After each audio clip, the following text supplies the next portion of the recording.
നിങ്ങളെ 10-15 ലക്ഷം രൂപ കൊടുത്ത് ഇസ്രയേൽ പോകാൻ നിൽക്കുന്നവരാണ്.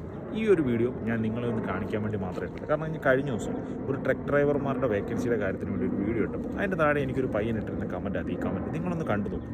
15 ലക്ഷം രൂപ ലോൺ എടുത്തിട്ടാണ് ആ പയ്യൻ ഇസ്രയേൽ പോയി. അവനെ കൊണ്ടുപോയ കമ്പനി അവിടെ ചെന്ന് കഴിഞ്ഞപ്പോൾ അവനെ കൈ ഒഴിഞ്ഞു.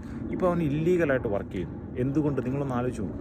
നമ്മൾ ഇല്ലീഗലായിട്ട് വർക്ക് ചെയ്യുന്നതുകൊണ്ട് കുഴപ്പമൊന്നുമില്ല. പബ്ലിക്കായിട്ട് ഏതെങ്കിലും ഒരു സ്ഥലത്ത് നമ്മൾ പോകേണ്ട ഒരു അവസ്ഥ വന്നെങ്കിൽ നമുക്കൊരു മേലാഴി വന്നു, മനുഷ്യരുടെ കാര്യമല്ല, മേലാഴി വന്നു പബ്ലിക്കായിട്ട് നമ്മളൊരു ഹോസ്പിറ്റലിൽ പോകണം, എവിടെയെങ്കിലും പോകണമെങ്കിൽ നമ്മൾ ചെന്നിട്ട് നമ്മളെ ഒന്ന് ജസ്റ്റ് പോലീസ് ചെക്ക് ചെയ്യേണ്ട ഒരു അവസ്ഥ വന്നെങ്കിൽ നമ്മൾ ഇല്ലീഗലാണെങ്കിൽ നമ്മൾ അന്നേരം തന്നെ കയറ്റി വിടും.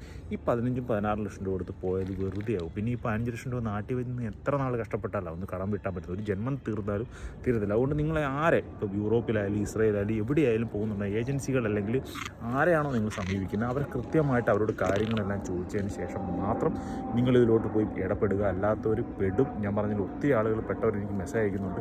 ഇപ്പോൾ അതിൻ്റെ പേരോ കാര്യങ്ങളൊന്നും ഞാൻ കാണിക്കുന്നില്ല, ഞാൻ പബ്ലിക്കായിട്ട് കാണിക്കുന്നില്ല. എൻ്റെ ഫേസ്ബുക്കിൽ അവൻ്റെ കമൻറ്റ് കിടപ്പുണ്ട്. നിങ്ങൾക്ക് വേണം ഡയറക്റ്റ് കോൺടാക്ട് ചെയ്ത് ചോദിച്ച് ഇങ്ങനെയുള്ളവരുമായിട്ട് ബന്ധപ്പെട്ടതിന് ശേഷം മാത്രം പൈസ കൊടുക്കുക. 15 ലക്ഷം രൂപ എന്നൊക്കെ പറഞ്ഞാൽ നമ്മൾ എത്ര നാൾ കഷ്ടപ്പെടണം. അതുകൊണ്ട് ആ പയ്യൻ്റെ എല്ലാം പോയിട്ട് നിൽക്കുന്ന ഒരു അവസ്ഥയാണ്. 15-16 ലക്ഷം രൂപ കൊടുത്താണെങ്കിൽ ഇപ്പോൾ ഏറ്റവും കുറഞ്ഞ് ഇസ്രയേൽ പോകുന്നു. അവിടെ നിൽക്കുന്നവർ കൊണ്ടുപോകുന്ന വെറും 3-4 ലക്ഷം രൂപയ്ക്ക്. അതാണ് സത്യം. ബാക്കിയെല്ലാം കമ്മീഷനാണ്. അപ്പം ഇങ്ങനെയൊക്കെ കൊടുക്കുന്നതിന് മുന്നേ നിങ്ങൾ കൃത്യമായിട്ട് ആലോചിച്ചതിന് ശേഷവും തിരക്കിയതിന് ശേഷവും മാത്രം കൊടുക്കുക. അപ്പോൾ ഈ ഒരു വീഡിയോ അതിനു വേണ്ടി മാത്രമാണ്.